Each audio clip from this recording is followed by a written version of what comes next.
ici, je trouve que les gens qui ont réussi, on les regarde, on leur pose des questions, on est admiratif. En France, on est un peu envieux, on est un peu jaloux parfois. Voilà, il y a une belle voiture, on va la rayer. On n'ose pas dire qu'on a réussi. On n'ose pas dire qu'on a réussi, c'est un peu tabou. C'est très très différent. Alors qu'ici, je trouve que les gens, voilà, et comme tu dis, il y a une culture où l'échec et les gens avec qui je parle, qui ont réussi 1000 fois mieux que moi, prennent beaucoup de plaisir à me raconter les fois où ils ont vraiment emmerdé. Voilà, ils sont plantés complètement. Donc, alors qu'en France, je sais pas si c'est à l'éducation ou vraiment l'échec est, voilà, quoi, excuse-moi le langage, mais t'es un peu une merde. Non, c'est vrai.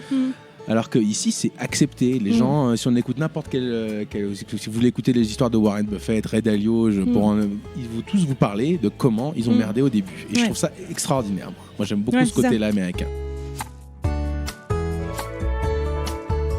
Mais c'est très difficile parce que je pense que tu dois ressentir ça et je pense que tous les gens qui ont quitté leur pays un peu plus tard se ressentent que quand on rentre en France, on est plutôt américain et quand on est quand on est Amérique, on se sent plutôt français. Tu te sens encore décalé ici un peu Je me sens pas décalé forcément, mais parce que comme je disais, dans la mesure où les gens sont quand même faciles à parler, à s'entendre avec, mais ouais, il y a quand même des fois où je me sens un peu plus français, je pense, dans la façon de penser, et vice versa, quand je regarde un peu ce qui se passe en France, je me sens très américain. Donc on est un peu entre les deux, donc c'est pas facile pour moi de répondre à cette question. Ça dépend. C'est pas facile en fait parce qu'on se sent même un peu perdu en fait. Enfin tu vois, c'est genre ok, j'appartiens où en fait.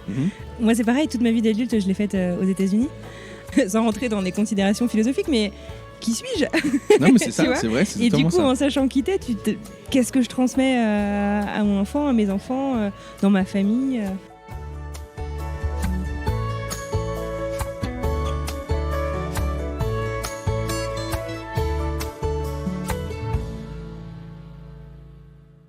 On est samedi matin, je suis dans la petite ville de Highlands Ranch, au sud de Denver, dans le Colorado. Il fait beau, je dirais pas qu'il fait chaud, mais il y a un grand ciel bleu, si caractéristique du Colorado ce matin. Et j'ai rendez-vous avec Ben dans une petite boulangerie de la ville.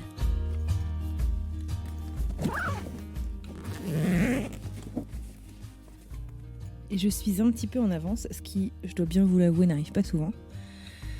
Donc je vais en profiter pour aller m'installer et installer mon matériel. Vous venez avec moi ? Si on n'a jamais rien raté dans sa vie, alors on ne peut pas vraiment réussir. C'est en somme la philosophie de Ben, mon invité de la semaine. S'il ne l'a pas conscientisé tout de suite, Ben Barnes a su très tôt que sa vie serait ailleurs. Après avoir grandi en région parisienne avec ses parents et son frère, c'est finalement grâce à l'aide de sa grand-mère qu'il s'envole direction la Californie pour faire ses études. Une nouvelle vie donc, de nouveaux repères, et si la distance de sa famille est parfois difficile à vivre, Ben adore ce nouveau quotidien ensoleillé. Aujourd'hui dentiste établi à Denver, Ben revient sur son parcours qui n'a pas été un long fleuve tranquille, mais qui l'a amené là où il est aujourd'hui, heureux et entouré de sa famille dans son nouveau pays, un pays dans lequel il se projette pour la vie. Je suis Anne-Fleur Andrely, vous écoutez French Expat, un podcast de French Morning. Ah non, good. Thank you. Do you want silverware? No, thank you.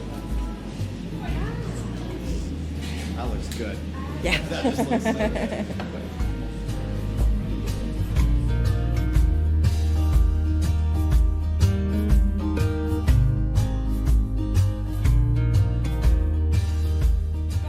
Ça va très bien et toi ? Ça va ?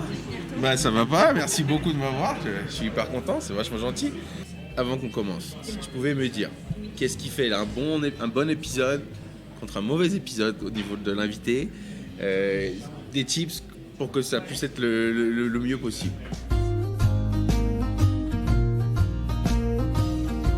Vas-y, je t'écoute. Salut.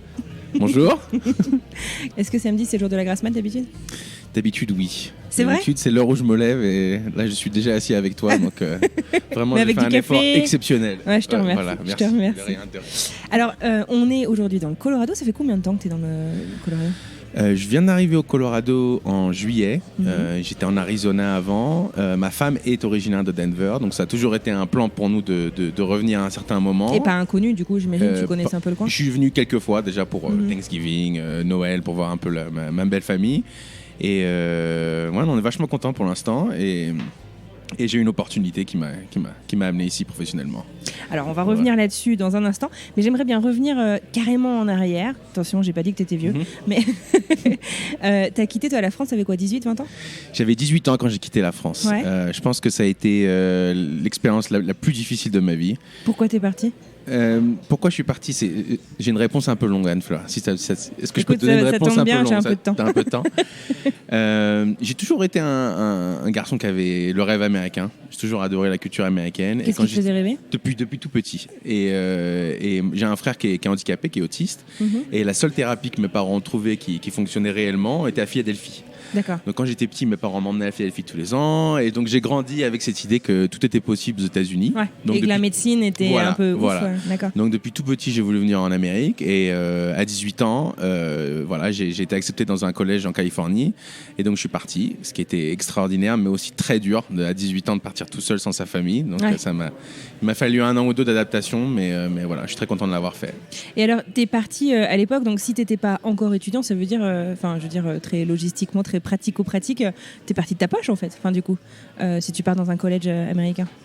Le coût de l'éducation n'est pas le même qu'en France, je veux dire. C'est une très bonne question. Pour les écoles dentaires, j'ai dû prendre des crédits sur 3 ou 4 différentes banques qui étaient très difficiles à organiser. Pour le collège, j'ai eu déjà beaucoup plus de chance, ce qui n'est pas la chance de beaucoup d'étudiants. J'ai ma grand-mère qui a payé à peu près la moitié de mes frais. Ah, super, d'accord. Donc l'autre moitié, j'avais des petits boulots, je travaillais beaucoup, sur quoi on peut en parler, mais si j'avais pas ma grand-mère que je salue, j'aurais jamais pu venir aux États-Unis. D'accord, wow, voilà, ok. Voilà. Et donc tu savais déjà que tu voulais devenir dentiste? Est-ce que je savais que je voulais devenir dentiste? Quand t'es parti, je veux dire. Quand je suis parti, j'ai eu la chance à Paris de travailler avec différents professionnels du domaine de santé pour voir exactement ce qui me... T'as fait des stages pendant ton lycée ou... Voilà, pendant le lycée ou quand je revenais pendant les vacances d'été. Ouais. Et j'ai travaillé avec 2 dentistes qui sont aux 2 avenue Hoche à Paris, qui sont spécialistes en implants, et ça m'a vraiment plu, et c'est là que j'ai trouvé un peu ma vocation. D'accord. Mais pendant longtemps, je ne savais pas si je voulais travailler dans l'autisme aussi, donc j'ai fait beaucoup de volontariat, et j'aimerais beaucoup incorporer ça à mon cabinet dans le futur. D'accord, chouette. C'est un peu entre les deux. Ok, voilà. D'accord. Et quel type d'accompagnement dans l'autisme te branchait? C'est une bonne question. Quel type d'accompagnement? Moi, j'ai fait beaucoup ici ce qui s'appelle PRT, qui est le Pivotal Response Treatment, qui est une façon pour motiver les enfants qui ont l'autisme à participer dans la vie sociale, qui est quelque chose qui est un peu négligé dans beaucoup d'accompagnements. Et maintenant, je pense qu'il y a des gens qui sont plus éduqués et qui sont plus à même de faire ce travail que moi. Moi, j'aimerais juste pouvoir faire des soins dentaires et les aider. Je pense qu'il y a beaucoup de cas aussi qui sont un peu difficiles. Mon frère, je sais, qui était très difficile de maintenir dans une chaise et parce qu'ils n'ont pas le matériel et le training. Beaucoup de dentistes ne sont pas aptes à recevoir ce genre de patients. Donc voilà, on se rend compte qu'il y a vraiment une demande. Et alors, j'en profite pour rebondir parce que sur la prise en charge et même l'accompagnement, comme tu dis, en fait, de l'autisme entre la France et les États-Unis. Alors, tu as parlé de la médecine avec Philadelphie, mais il n'y a pas que ça. En fait, j'ai l'impression qu'ici, on est quand même plus équipé humainement, en fait, même à accepter la différence, à accueillir cette différence et à l'accompagner, non?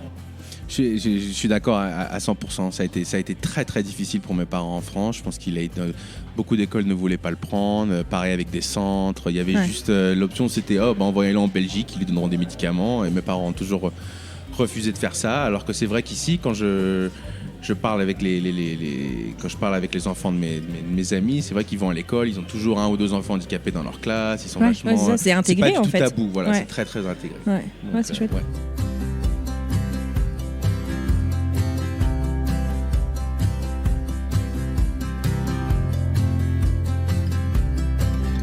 Donc du coup, tu as 18 ans, tu habitais où en France à ce moment-là? J'ai grandi à Saint-Maur-des-Fossés, dans le Val-de-Marne, au sud de Paris. Okay. Et donc je suis parti à 18 ans pour UC Santa Barbara. Ok, donc tu arbores fièrement les couleurs ce matin. Voilà, il se fait même arrêter dans le café par des alumni. Exactement. D'accord. Donc tu arrives là-bas, tu dis c'est assez difficile. Et puis, on est en quelle année à ce moment-là? On est en 2009. Donc il y a quand même les débuts de Facebook. Voilà, exactement. Heureusement qu'il y avait Facebook, c'est grâce à ça que j'ai pu maintenir. Mais donc à 2009, je suis parti et j'arrive dans le collège et au début c'était dur parce que j'avais pas du tout. Ce qui m'a vraiment aidé, c'est que j'avais pas du tout d'amis français.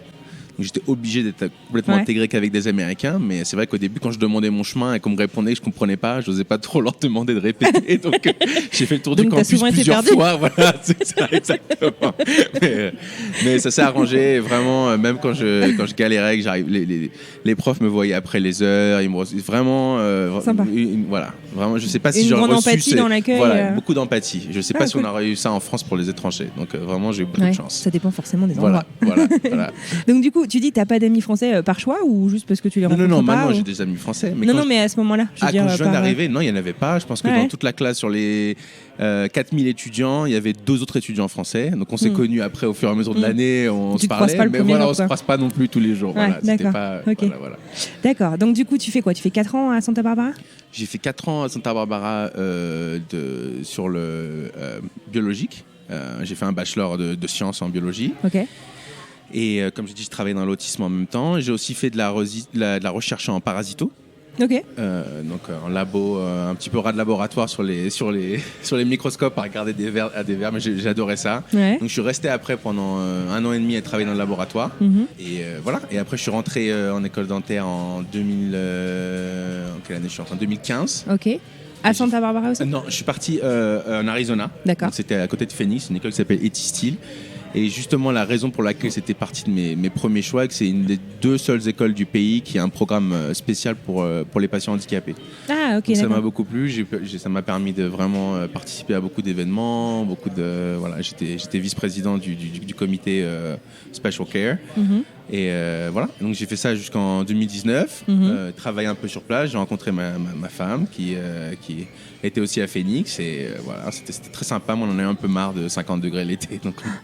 Donc on est parti. Coco, il fait pas non plus. On peut pas dire qu'il fasse frais ici l'été non plus. C'est vrai. Enfin, remarque, tu peux aller en montagne. Tu peux prendre la voiture à 30 minutes, il fait bon. C'est vrai. Mais je te promets, si tu te plains, je t'envoie une semaine à Phoenix. Ah oui, non, je sais. Ma belle-sœur habitait là-bas. Tu vas revenir ici, tu vas être très content de l'été de Denver.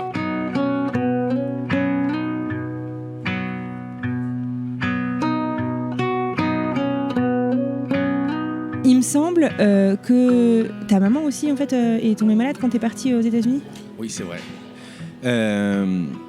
Quand je suis venu ma première année, ça a été difficile pour plusieurs raisons. La première, ça a été la langue, la culture. Je pense que tu parlais anglais un peu en partie? Je parlais quand même très bien en anglais, mais très bien en anglais pour quelqu'un qui va à l'école publique en France, pas pour un bon élève scolaire. Voilà, un bon élève scolaire. Voilà, j'avais pas des parents qui étaient bilingues, Donc ici, ça parle vite. Voilà, exactement. Ouais. Donc je suis venu et après j'ai appris mon 2e trimestre que ma mère avait un cancer du sein. D'accord. Et ma mère, ça a été c'est la personne qui m'a permis de venir aux États-Unis déjà au début, qui m'a toujours poussé parce que mon père était contre. Ah ouais? Ouais. Elle a eu le cancer, ça a été la question de savoir est-ce que je reviens pour être à son accompagnement, et elle m'a toujours poussé à me dire non, c'est ta vie, c'est ton rêve, je veux pas que tu reviennes et Dieu merci, tout va très bien maintenant. Mais voilà. C'est vrai, d'accord, voilà, tout va très bien. Donc du coup, t'as considéré rentrer et finalement. Voilà, j'étais à 2 doigts de rentrer. J'ai eu un trimestre où je crois que toutes mes notes étaient absolument catastrophiques. J'ai même pas réussi à faire un seul examen parce que Et sur là aussi, il y a eu beaucoup d'accompagnement. Ils m'ont dit écoutez, on comprend, on vous laisse une chance, vous ne pourrez pas refaire ça une 2e fois. Mais... Et donc, voilà, donc je suis rentré un peu plus souvent, tous les 3 mois, j'essaie de faire au moins une semaine. Alors, fais pas ça excuse-moi, parce que le micro, sinon je Excuse-moi. Je suis rentré. Ben danse avec son micro. Voilà, exactement. Voilà. Pardon. On parle beaucoup avec les mains dès qu'on parle français. C'est vrai. Donc, je suis rentré assez souvent et voilà. D'accord. Voilà. Et donc ta maman va bien. Et ma mère va très bien. Merci beaucoup de demander. C'est fantastique. Ok, tout d'accord. va très bien. Et alors, ta maman, pourquoi est-ce que ta maman t'encourageait et à l'inverse ton papa était hop, reste ici? Je pense qu'il y a des différences d'éducation, culture. Mon père, il est très bienveillant. Il avait juste peur que je sois un peu perdu, que je sache pas trop quoi faire. Il avait peur pour toi, quoi. Oui, il avait un peu peur pas pour lui, moi. Mais pour il toi. est très papa poule, alors que ma mère, c'est un peu l'opposé. C'est vas-y, si c'est ton rêve. Pars à l'aventure. Pars à l'aventure. Voilà. D'accord. Donc ils sont un peu diamétralement opposés, ce qui me. Ça a été dur de les convaincre, du coup, d'avoir un consensus parental. Ça a été dur de les convaincre. quand j'ai été accepté, en fait, ce que mon père a fait, il a imprimé une liste des collèges américains. Ouais. Il est le top 100, qui est un classement qui vient tous les ans. Ouais. Et je me rappellerai toute ma vie, il a pris une règle et un crayon et il a coupé une ligne en dessus de la 30e et il m'a dit voilà, si t'es pris dans une des 30 premières, je te laisse partir. Mais au-dessus de ça vaut pas le coup. Donc, et donc, Santa Barbara à l'époque était 28, je crois, ou 27. Donc j'ai eu beaucoup de chance. J'ai pas passé très loin. Et tu avais candidaté dans beaucoup d'universités ? J'avais fait beaucoup d'universités, surtout en Californie. Pourquoi ? Parce que la seule famille que j'avais était à Los Angeles. Ah, t'avais de la famille là-bas. J'ai la sœur de ma mère, ils sont partis il y a très longtemps, je crois, en 2000 ou 2001. Donc je voulais pas être complètement tout seul. Donc au moins j'avais un peu de famille à côté. Ok. Voilà.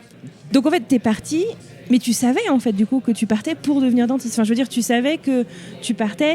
Enfin je veux dire, si tu devenais dentiste aux États-Unis, il y avait des chances que tu rentres pas en fait. Moi je suis toujours parti dans l'idée de pas revenir. Ah ouais. Ouais, je pense que dès le moment c'est où rare de savoir ça à l'avance. Je pense que dès le moment où j'ai été accepté, pour moi c'était très clair que voilà, ma vie ça allait se faire aux États-Unis. Et j'ai tout fait pour ça. Voilà, donc je le savais. Okay. C'est pour ça aussi que c'était un peu dur de partir parce que je savais que tu savais que c'était un gros départ. Voilà. D'accord, ok. Alors donc du coup, tu t'installes en Arizona. C'est là que tu rencontres ta femme qui travaille aussi dans le médical. Exactement. Okay. Elle est pharmacienne. Tu peux nous raconter comment vous êtes rencontrés ?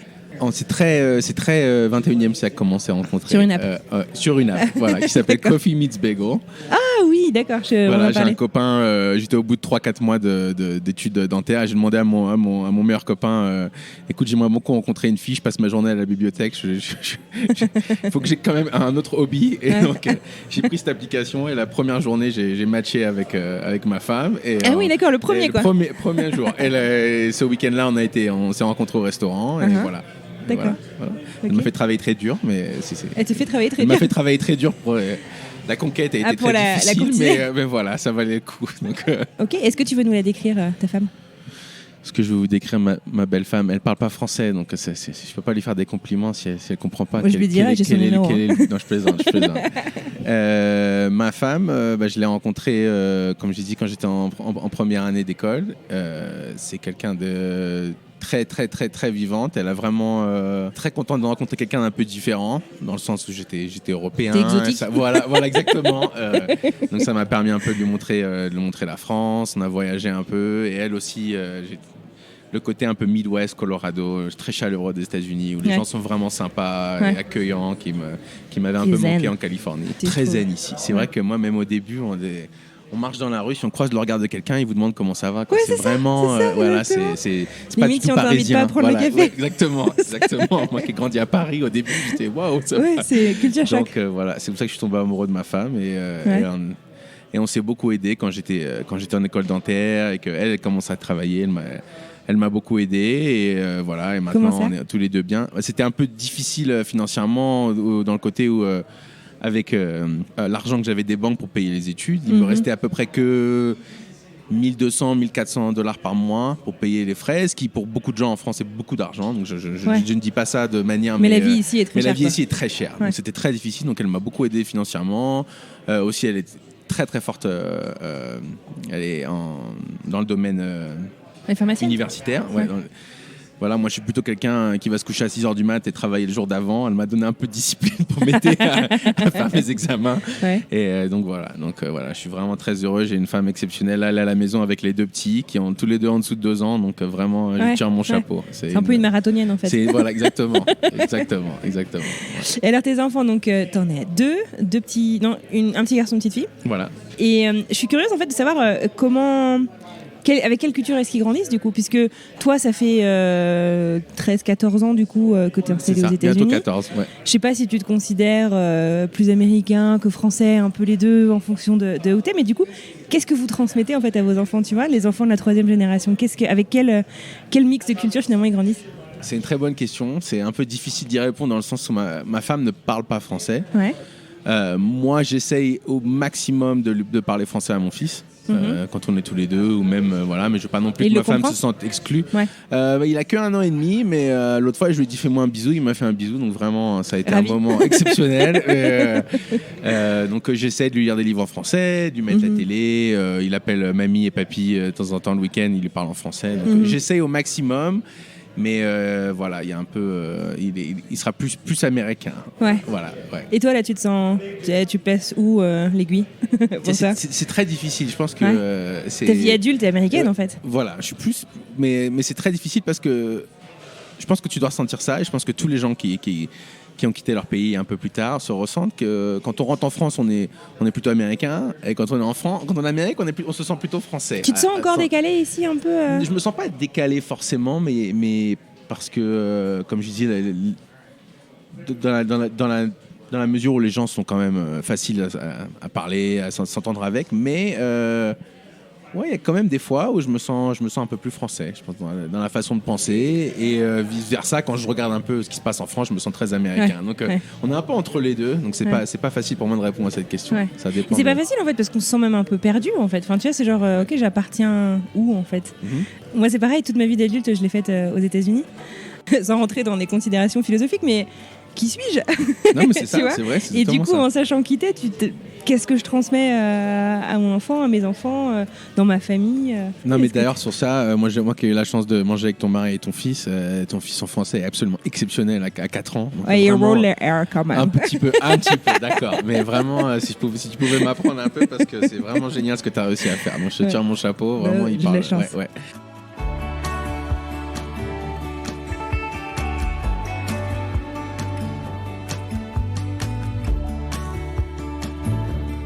Tu dis que tu fais attention du coup à ce que ta femme, puisqu'elle ne parle pas français, se sente inclus en fait dans la culture que tu essaies de partager avec tes enfants. Mais je veux dire, on peut partager la culture par plein d'autres choses. Elle vient, elle en France. Est-ce que tu sais un peu quelle relation elle développe au fur et à mesure avec ton pays d'origine? C'est une bonne question. Ça dépend de certains points. Je pense qu'elle est un peu comme moi. Je pense qu'elle aime un peu les mêmes côtés de la France. Elle adore le côté culturel qui manque un petit peu des fois aux États-Unis, de pouvoir marcher dans n'importe quelle rue. Il y a tellement d'histoires. La rue piétonne. Voilà, piétonne. Ouais. Et puis il y a ce côté artisan où tu rentres dans n'importe quelle boutique et les gens sont vraiment amoureux de ce qu'ils font. Ouais. Vraiment. Donc ça, c'est quelque chose dont elle est complètement amoureuse comme moi. Mais après, je pense que... Elle connaissait la France avant de te connaître? Pas vraiment. D'accord. Pas vraiment. Un peu comme tous les Américains, voilà, Paris, la Tour Eiffel, voilà, les trucs. Your life must be so romantic. Exactement. Mais non, elle est très contente qu'il apprenne à parler français. Et le pauvre, maintenant, on a une babysitter qui vient de Colombie, donc il apprend aussi l'espagnol. Je sais pas, c'est bien. Il doit être un peu perdu à 1 an et demi, mais non, elle est très contente et elle essaie de regarder un peu avec moi. On regarde pas mal de films français, de séries. Cool. Ouais, donc ça, en fait, tu arrives quand même à partager. J'arrive un petit peu. Ta culture par plein de trucs. Elle a envie d'apprendre le français ou? Les Américains sont pas très forts en langue. Elle a fait des cours. Je pense qu'elle comprend beaucoup. Si je parle doucement, elle comprend beaucoup. Mais vraiment, pour quelqu'un qui a fait 5 ans d'espagnol, quand je l'entends essayer de parler, je vois que vraiment c'est dur. Vraiment, elle a d'autres qualités, mais la langue, c'est pas son truc. Donc...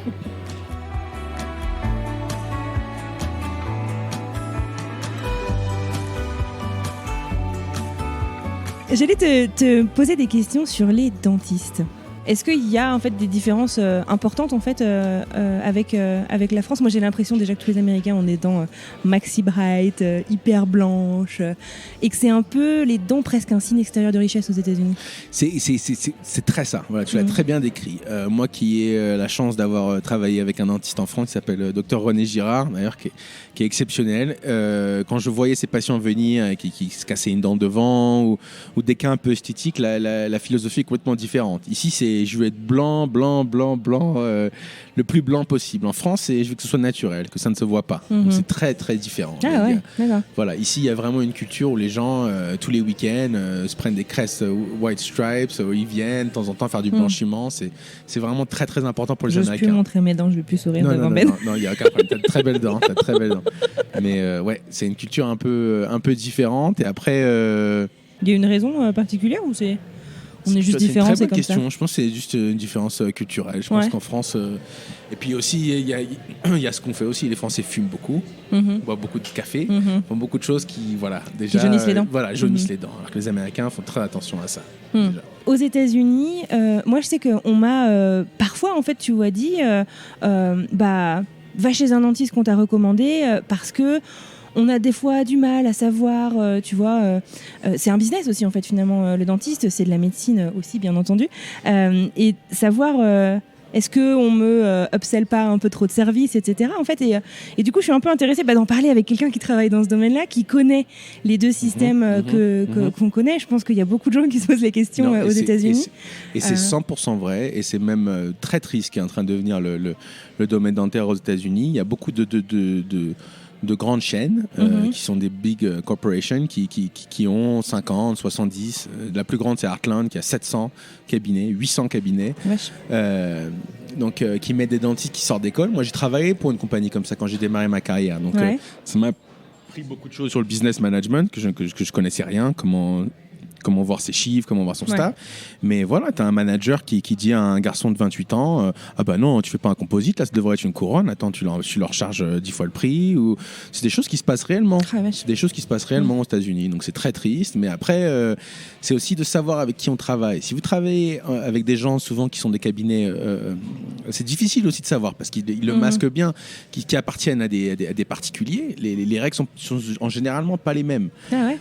Parce que moi, si tu m'attaques en justice ou si j'ai un problème, c'est toi contre moi. D'accord ? Si tu attaques Heartland en justice, ils en ont rien à foutre. D'accord ? Ils ont une armée d'avocats, ils s'en foutent complètement. Donc, c'est pas les mêmes protocoles. Tu fais une couronne pour moi, d'accord, tu vas la payer peut-être plus cher que chez eux, mais est-ce que tu préfères que ce soit fait par un professionnel qui est en Utah ou au Colorado ou quelqu'un en Chine qui l'a fait avec du matériel bas de gamme. Enfin, voilà, donc il y a beaucoup de différences, et le problème, c'est qu'aux États-Unis, on est un pays qui est très fort en marketing. En France, c'est complètement interdit de faire une pub pour un cabinet dentaire. À la radio, ici, c'est le cas. Donc, du coup, tu as des promos. Exactement. Genre, votre assurance couvre pas, venez pour moins de $100, on vous fait tout. Exactement. Voilà, exactement. Donc, on est en compétition avec des groupes qui font ce genre de travail 1000 fois mieux que nous, qui ont une armée, qui ont beaucoup d'équipes et qui prennent une grosse part du marché. Et si ça permet à des gens qui n'auraient pas accès aux soins de l'avoir, c'est très bien. Moi, j'ai aucun problème avec ça. Mais le problème, c'est que, comme tu le dis, ça donne ce ressenti chez des gens comme toi que je vais chez le dentiste. Est-ce qu'il va vraiment regarder mes dents, mon porte-monnaie ? Et c'est horrible que les gens se sentent comme ça, mais malheureusement, c'est voilà. Mais ce n'est pas le cas chez moi, bien évidemment. Bien évidemment. C'est quoi, du coup, les conseils que tu peux donner à des gens qui, enfin, tu vois, pour trouver un praticien en quel tu as confiance, ou si tu as un doute, quelles questions est-ce qu'il y a des questions que tu peux poser ou des mesures que tu peux prendre ? Enfin, je sais pas, est-ce qu'il y a t'as des petits tips en fait que des Français à l'étranger pourraient utiliser ?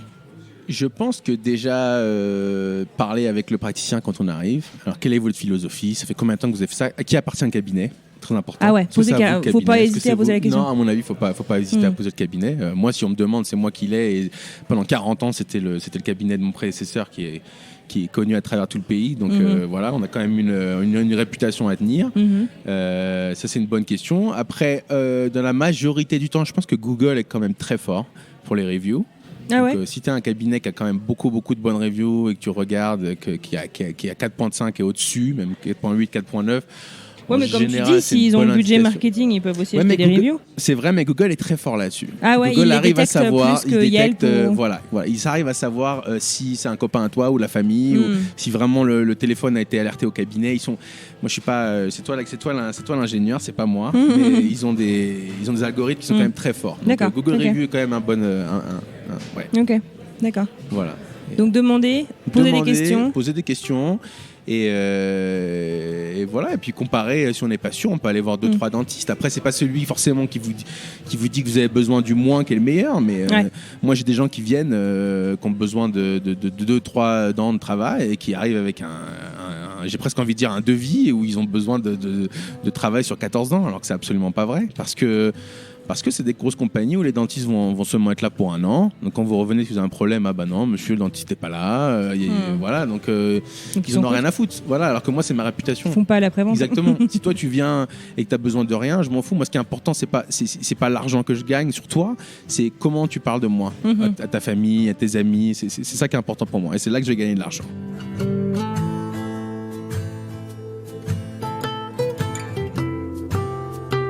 Comment est-ce que tu vis du coup en tant que dentiste, du coup j'allais dire indépendant, tu peux dire ça, par rapport en fait justement à des collègues qui ont des pratiques différentes. Enfin, je veux dire, vous avez des conférences scientifiques, vous vous formez, vous avez une obligation d'éducation continue. Comment, en fait, est-ce que du coup ces deux corps, c'est le même corps professionnel, mais ces deux philosophies finalement du métier cohabitent? C'est une très très bonne question. Et moi, c'est pour ça que je suis très heureux d'être là, parce que je suis un très grand fan des podcasts.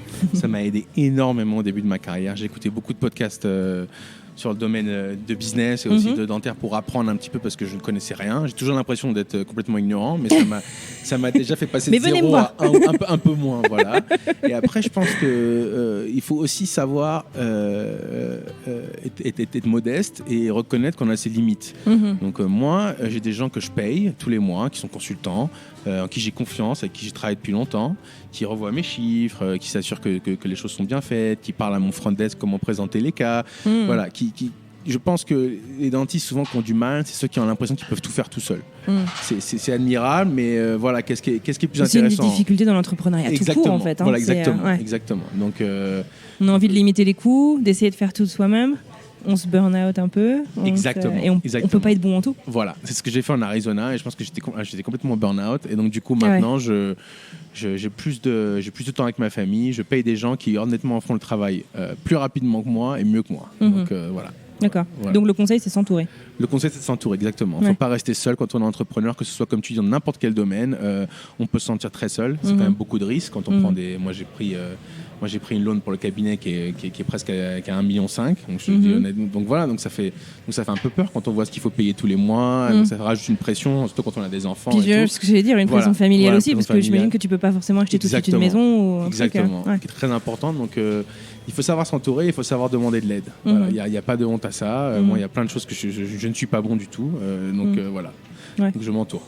Et justement, tu vois, c'est intéressant, je trouve, ce que tu dis, savoir dire qu'on n'est pas bon en tout, puisque tu es entrepreneur aussi, donc en parallèle de ton métier de dentiste. Il y a une culture, en fait, tu vois, genre de la réussite, j'ai l'impression, en France, et ici... Alors c'est bizarre la manière dont je vais le dire, une culture de l'échec. C'est-à-dire que ici on donne de la valeur aussi à l'échec en fait dans l'entrepreneuriat. Je sais pas si c'est quelque chose que tu as remarqué. 1000% d'accord avec toi. Et c'est aussi pourquoi je me reconnais plus dans la culture de travail américaine qu'en France.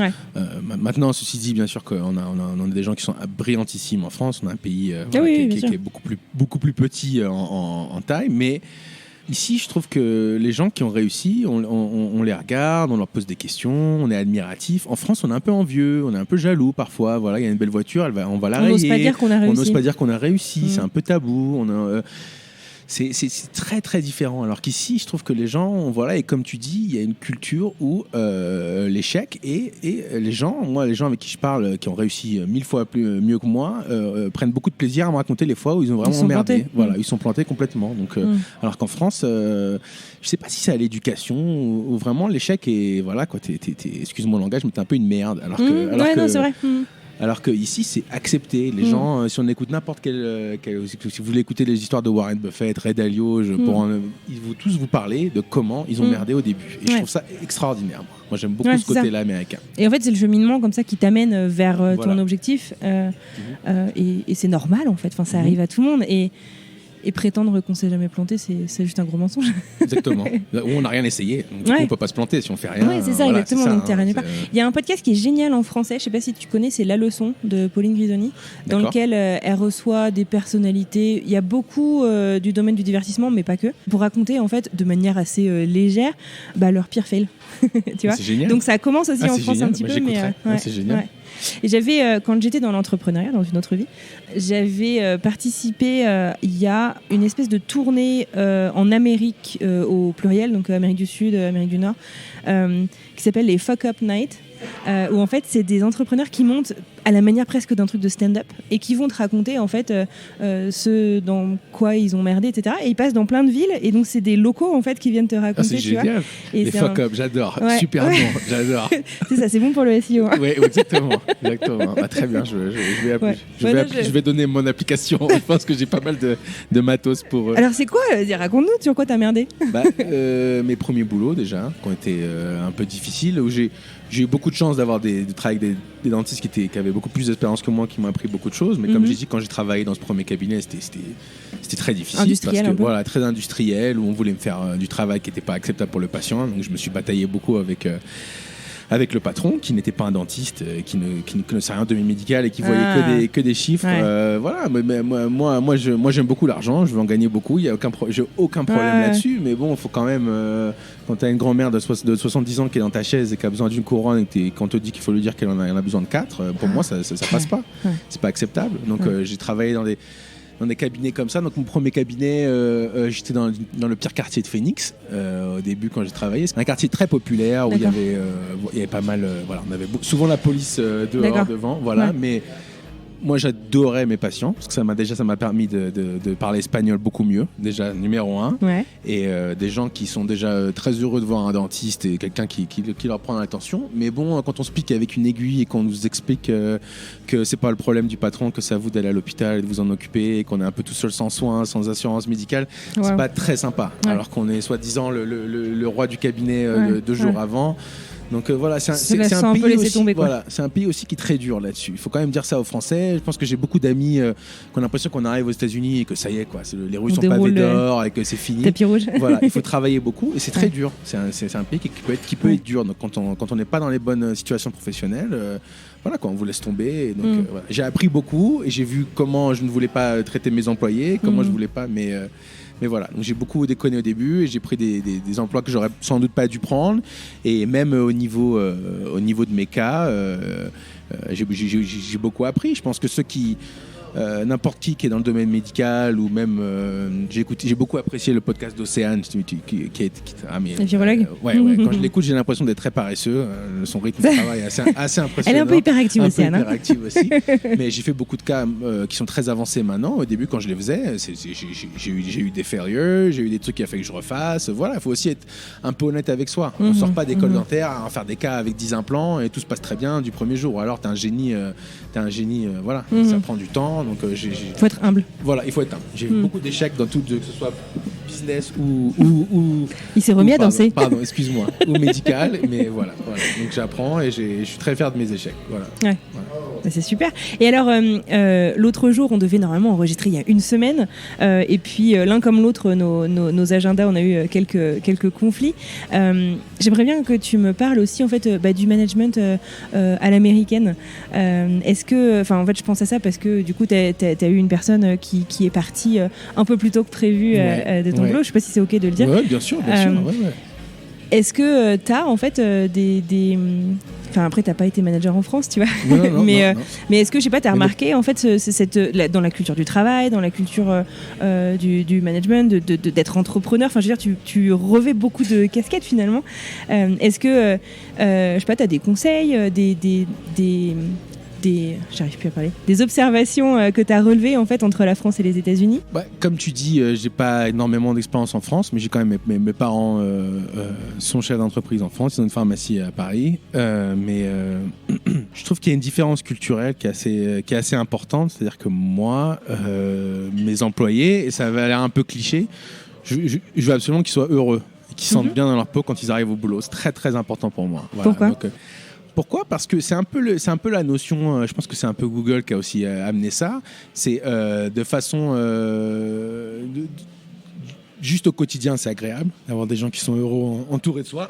Même pour moi, ça me fait plaisir d'arriver au boulot et de savoir ce qu'ils ont fait le week-end. On est un peu plus friendly que je pense il y a 20 ans. Et de l'autre côté, même financièrement complètement, je pense que les gens qui sont plus heureux travaillent mieux. Voilà, donc de deux côtés. Ils sont plus efficaces, plus productifs. Donc moi, je prends quand même beaucoup de temps à être un peu psychiatre. Je ne sais pas si je le fais bien. Mais comment tu t'y prends alors ? Comment je m'y prends ? Quand je vois que mes employés sont un peu plus calmes, je leur demande ce qui ne va pas. Est-ce qu'il y a une partie où ils voudraient grandir ? Est-ce que je peux les aider leur faire un training ? Qu'est-ce qu'on peut faire ? Un peu être au devant des problèmes dans l'entreprise pour que les gens se sentent encadrés. Et je pense que les gens ont besoin de beaucoup de suivi maintenant. Je pense qu'on est dans une époque un peu différente. À l'époque, les gens allaient au boulot, ils rentraient le soir. Maintenant, ils ont besoin de se sentir appréciés. Donc, s'ils ont un bon mois, je leur offre un petit cadeau. Là, j'ai ma hygiéniste qui a fait super. Je l'ai envoyé faire un massage avec son mari. L'autre, je lui envoie un match de baseball. Voilà. Donc, j'essaye de de faire des petits trucs par-ci par-là pour que les gens se sentent valued. Se sentent valued, exactement. Valorisés. Voilà, ouais. exactement. Je pense que c'est très important, surtout ici, parce qu'on n'est plus dans le domaine où c'est le patron qui rentre et machin.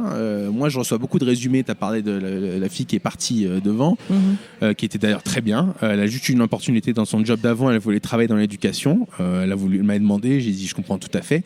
Ce que je ne m'a pas plu, c'est qu'elle m'a dit qu'elle pouvait rester 2 semaines et qu'au bout d'une semaine, elle est partie. Mais c'est un peu le monde dans lequel on est. Je reçois beaucoup de CV de gens qui voulaient appliquer pour la position qu'elle a laissée vacante. Et j'étais en train de t'en parler avant qu'on prenne un café. Des gens qui ont 25-30 ans et qui ont déjà 10 expériences professionnelles. Donc on voit sur le résumé qui papillonne un peu plus. Voilà, de mai à juillet. Enfin, je veux dire, moi, si je travaille quelque part 2 mois, je le mets même pas sur mon résumé. Ouais. Je veux dire, c'est carrément. Donc on est un peu dans ce on monde-là. est des vieux, nous. Exactement. Où le monde change beaucoup. Donc ouais, on est leur patron, mais ils sont un peu nos patrons aussi. Voilà. Donc sinon, ils s'en vont. Donc, en fait, le rapport de force qu'il y avait peut-être quand dans la génération de nos parents, en fait, n'est plus du tout le même. Enfin, exactement. Je sais pas s'il est inversé, mais en tout cas, il y a c'est peut-être plus égal, égalitaire qu'avant. Exactement. Ouais. Exactement. Ouais. C'est exactement ça. Et puis je vois quand je fais des interviews, les gens ont beaucoup de questions. Ouais, mais c'est bien en même temps. Beaucoup de questions. Non, c'est très bien. Ouais, il t'interviewe aussi, en fait. Il vérifie que c'est un bon endroit où bosser, quoi. Exactement. Voilà. Moi, j'ai aucun problème avec ça. Et c'est vrai que ceux de mes collègues qui réussissent bien, mais qui je vois en plus de turnover, c'est parce qu'ils font moins de ça. C'est très important. Il faut vraiment passer le temps à connaître son staff, à savoir ce qu'ils aiment, à leur faire un peu des attentions personnalisées. Pas obligé de dépenser des fortunes, mais moi j'ai ma manager qui adore les Denver Nuggets. Je lui achète un gilet. Pour elle, voilà, ça m'a coûté $30 et pour elle, c'est un truc de ouf. Donc les petites attentions, c'est très important. D'accord. Voilà. Et comment est-ce que tu instilles aussi, je sais pas, un esprit d'équipe au sein de... Enfin, je sais pas combien de personnes travaillent à ton cabinet ? Là, on a 11 employés. On va avoir le 12e qui arrive. Ouais. Donc là, on est à 9, on en a 2 et après plus 1. Ouais, on va être à 11. Et comment est-ce qu'on fait ça ? Il faut avoir une ligne bien décrite. Je pense que c'est ça qui est très important que j'avais pas compris. C'est pas juste on rentre le matin et voilà. Il faut que ce soit très clair quels sont les objectifs de ta compagnie. Pourquoi ? Quelle est ta philosophie ? Pour que les gens soient pas perdus, quelque chose auquel s'identifier. Quel est l'ADN en fait de ton cabinet ? Voilà, quel est l'ADN de notre métier. Moi, c'était beaucoup plus facile pour moi parce qu'elle a déjà été établie par mon prédécesseur, Dr Downs, qui est très connu dans le domaine. Et voilà, donc j'ai juste un peu à marcher dans ses pas. Et alors, c'est quoi la philosophie de ton cabinet ? La philosophie de Dr Downs, c'est de vous aider, comment dire en français, helping you keep your teeth a lifetime. Donc voilà, c'est d'essayer de faire du travail qui est très haut de gamme, où les gens peuvent... Moi, j'ai des cas qui reviennent après 30 ans et tout est encore très bien. Et vraiment, quand on est dans le haut de gamme au niveau des produits, mais aussi nos prix sont on est un petit peu plus cher, on doit être 10% plus cher que la moyenne des États-Unis. Il faut pouvoir le justifier. Il faut que les patients se sentent vraiment spécial, il faut qu'il y ait une attention particulière, il faut qu'on soit préparé. Moi, quand les patients viennent, avant, j'avais 3-4 patients en même temps quand j'étais à mon cabinet. J'en ai qu'un à la fois. Voilà, donc vraiment, c'est ce que je leur dis. Je leur dis, pourquoi est-ce qu'à votre avis, ils vont venir ici payer plus cher alors qu'ils pourraient juste aller 2 blocs plus bas et payer moins ? Il faut justifier ça pour le patient. Donc ça, c'est très important. Et après, mon deuxième truc pour mon staff, c'est le no gossip. Moi, je n'ai gossip, pardon. On a l'accent français. Donc pas de commérage, quoi. Pas de commérage. Voilà, j'ai aucune tolérance pour ça. Je leur dis, vous n'êtes pas obligés d'aller au Club Med ensemble l'été. Je comprends tout à fait, mais j'ai zéro tolérance pour ce. Voilà. Commérage interne ou par rapport aux patients, interne tu ou veux dire ? négatif. Voilà. Donc j'ai beaucoup travaillé dans des cabinets où il y avait des gros staffs et puis il y avait un peu des clans, des gens qui s'aimaient pas, blablabla. D'accord. Et ça, j'ai zéro tolérance pour ça. On n'est pas à l'école maternelle. Donc ça, c'est aussi quelque chose que j'instaure. Voilà. D'accord. Voilà. Tu es strict. Non, sur ça, oui. Sur le reste, non, mais sur ça, bien. oui. Ça, j'ai zéro tolérance pour ça. Voilà.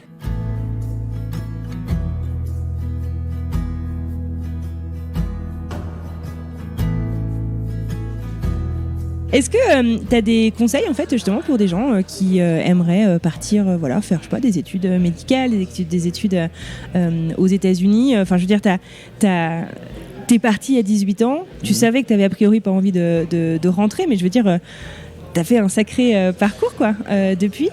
Qu'est-ce que je leur dirais déjà quand on est au lycée, quand on a 15-16 ans, de faire des expériences l'été dans les écoles américaines. Moi j'avais fait 6 semaines études internationales à Harvard qui m'avait beaucoup aidé quand j'avais 17 ans. À Boston.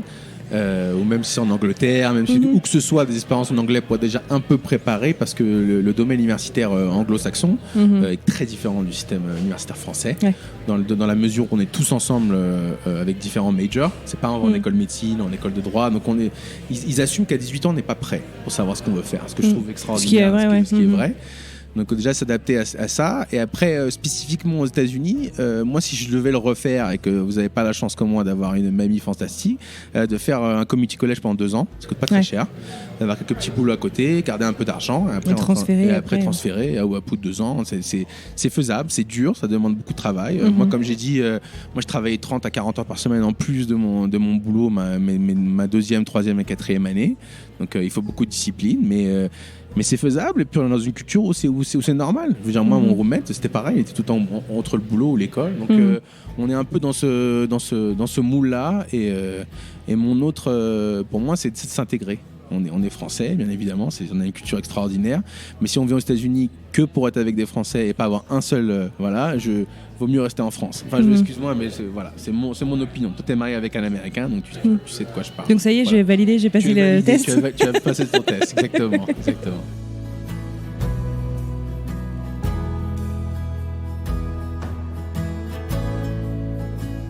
Est-ce que tu as des conseils pour s'intégrer ? Parce que c'est pas toujours facile. Un truc que moi j'entends beaucoup de la part de Français aux États-Unis spécifiquement ou en Amérique du Nord, c'est les gens sont très accueillants, très avenants, etc. Mais on n'arrive pas à passer le pas de la porte de chez eux, quoi. Enfin, on n'arrive pas à construire un peu plus loin finalement que cette première façade. Est-ce que c'est quelque chose que tu as remarqué ou C'est très vrai. C'est très vrai, mais moi je trouve aussi que ça peut dépendre. C'est un très grand pays. Et je trouve que forcément, il y a pas beaucoup de cultures qui sont internes, qui sont différentes. C'est-à-dire que moi j'aime beaucoup la Californie, c'est magnifique, mais on a un côté fake qui est un peu plus présent quand même. Ah ouais. Que les gens ici sont quand même beaucoup plus vrais. Donc ce côté-là est un peu moins présent. Mais c'est vrai qu'en France, les gens sont un peu plus durs au premier abord, mais un ami est un vrai ami en France. C'est ça, une fois qu'on t'a ouvert la porte, tu peux revenir. Donc il faut peut-être un peu plus d'échanges, mais c'est aussi parce que c'est un pays qui est beaucoup plus bordé sur le travail et la famille. Voilà, le côté ami est un peu moins qu'en France, où on aime. Ce qui me manque beaucoup, c'est qu'on sait arrêter le temps. On sait boire un café, s'arrêter. Ici, c'est soit tu aimes ma famille, soit il y a un intérêt professionnel. Souvent. Ou il y a un intérêt ultérieur. Voilà. Il y a moins de amis. Et pourtant, tu vois, c'est ce qu'on nous vend, la pop culture américaine. Je veux dire, tu vois Friends, How I Met Your Mother. Non, mais tu vois ce que je veux dire ? La pop culture américaine nous vend ces groupes d'amis, presque famille, en fait. Mais c'est pas aussi évident que ça en fait à reconstruire, quoi. C'est pas aussi évident que ça, c'est vrai, mais après c'est un peu comme tout, des choses qui prennent du temps. Moi, mes meilleurs amis, je les ai depuis le collège, voilà, parce qu'on avait 18 ans, on était cons, donc voilà, maintenant on a 30, 35 et on continue à se parler, mais c'est vrai que quand on rencontre des gens comme ça, c'est un peu plus difficile, c'est vrai. Et c'est pour ça que je fais ce podcast, j'aimerais beaucoup avoir un peu plus d'amis français ici. Ça me manque un peu, mais ouais.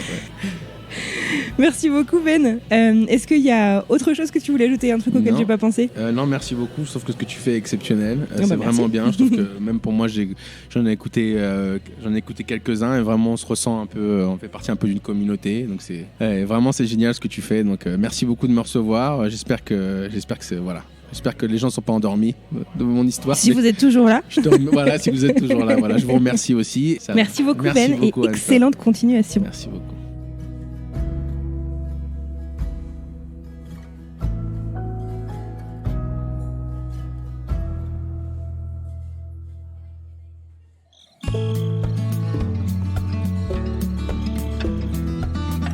Et voilà, c'est terminé pour aujourd'hui. J'adresse un immense merci à Ben pour ce chouette moment passé ensemble et puis j'espère que vous aussi, vous aurez appris des choses et que cet épisode vous aura plu.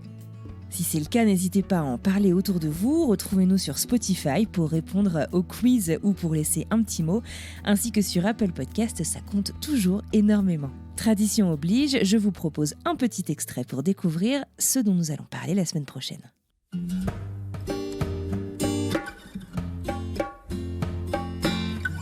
Tu passes un peu au second plan, entre guillemets. Moi, je me suis mis la pression parce que, justement, je ne travaillais pas. Donc, c'était mon rôle à moi de faire que tout soit, tu vois, nickel, que tout roule, que mon mari n'ait pas à gérer, et pas à faire d'intendance ou à gérer des trajets et tout ça, parce que lui, il rentre du boulot et que moi, je ne bosse pas. Donc c'était normal que je le fasse. Mais en même temps, ce que je fais aujourd'hui, je le faisais quand on était en France. Cette partie intendance de la maison, toute la paperasse, l'administration, tout ça, c'était moins compliqué au niveau de la paperasse, mais je gérais déjà tout ça en France, avec un travail à plein temps. Et il y avait des fois où, quand je parlais à mes copines en France, je me disais, mais comment je faisais avant pour gérer tout ça ? alors qu'aujourd'hui, je travaille plus et je me sens encore plus débordée qu'avant. Ben, peut-être parce que au final, sans s'en rendre compte, on se met plus la pression parce qu'on sait qu'on ne travaille pas, donc on n'a pas le droit à l'erreur. Parce que si tu te plains, eh ben, on va te dire, mais attends, mais tu bosses pas. Tu sais, des fois, tu as des remarques. Tu fais, ouais, mais tu as la belle vie. Enfin, tu travailles pas, tu as la belle vie, tu pars en week-end, tu voyages, tu visites les États-Unis. Franchement, c'est top. Et après, les gens, j'ai envie de leur dire, ouais, c'est top, mais peut-être tout le monde t'envie, tout ça, te dit que tu as la vie facile. En même temps, moi, ces gens, tu vois, des fois, je leur disais, mais t'as eu le courage, toi, de tout plaquer? T'as eu le courage de partir, laisser ta famille, tes amis, t'aventurer dans un nouveau pays?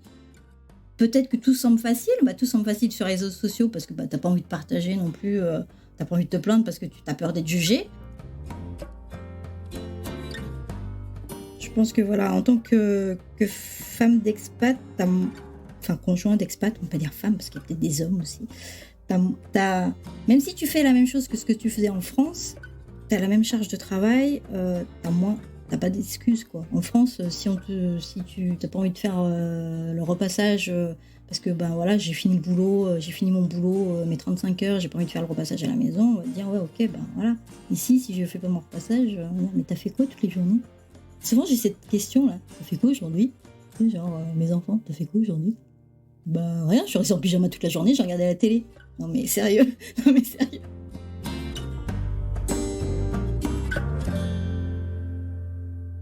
Il ne me reste plus qu'à vous souhaiter une fantastique fin de journée, une très belle fin de semaine et je vous dis à mardi pour une nouvelle histoire.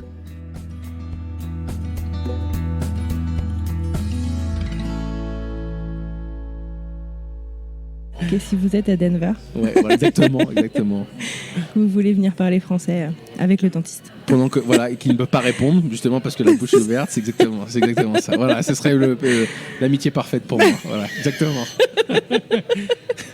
C'est hyper bizarre comme conversation pour moi, mais pour toi, on est dans ton élément. Vie, voilà, mais je veux pas que les auditeurs s'endorment, ils vont se dire ah non, je mets l'épisode d'après, ça devient chiant. Non.